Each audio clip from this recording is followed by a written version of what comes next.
The Soviet Union was a so-called attempt to establish a socialist society, following the ideology of Marxism-Leninism. Instead, it became a huge red fascist bureaucracy led in a psychopathic way. So what the fuck happened? The problems were raised with Lenin. The main problem with Marxism-Leninism is that it does not abolish hierarchy. Instead, a vanguard party of the most class-conscious people will lead the working class through revolution and eventually establish socialism. The idea is that once the capitalist state is overthrown, they shall build a socialist one led by the party.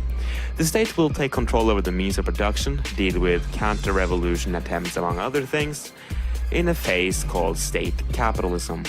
When the country is stabilized, the state will give the means of production to the workers and establish socialism, which eventually will lead to communism. What Marxists-Leninists ignore is the fact that being put in the position as a leader gives an individual an objective interest of ensuring his or her position. This can either be done doing a nice job, or alternatively, you can ensure your position by getting rid of opponents, strictly censoring the entire fucking life of your citizens, mass propaganda everywhere, and using the power you're given to ensure that nobody could get past the bureaucracy of the party and become any sort of real opponent of your power. Sounds like Stalin. But already at Lenin, stuff became anti-socialist hardcore. Right after the so-called Bolshevik Revolution, a civil war rised, consisting mainly of counter-revolutionaries versus the Bolsheviks. It was not weird or wrong that the government fought against them.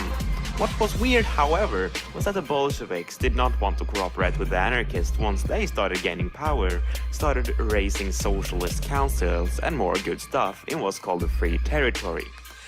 The Bolsheviks directly attacked pre-existing socialist institutions in Russia. It's very weird to directly attack and destroy your goal. The excuse for this is that they were not educated enough to run a democratic society. But they did. The Free Territory were largely peasant, and they did in fact run a socialist society successfully. The Spanish anarchists were mainly analphabets, yet they also ran a socialist society. Marxism-Leninism does not get past this phase of state capitalism. The party has no interest in stopping this phase. What really happens in a Marxist-Leninist state, and it has happened every single fucking time, is that the party become the new ruling class. The only people that can run a socialist society are the workers. Therefore, we should be anarchists. We should advocate a revolutionary ideology without hierarchy. We should advocate a society run by the people.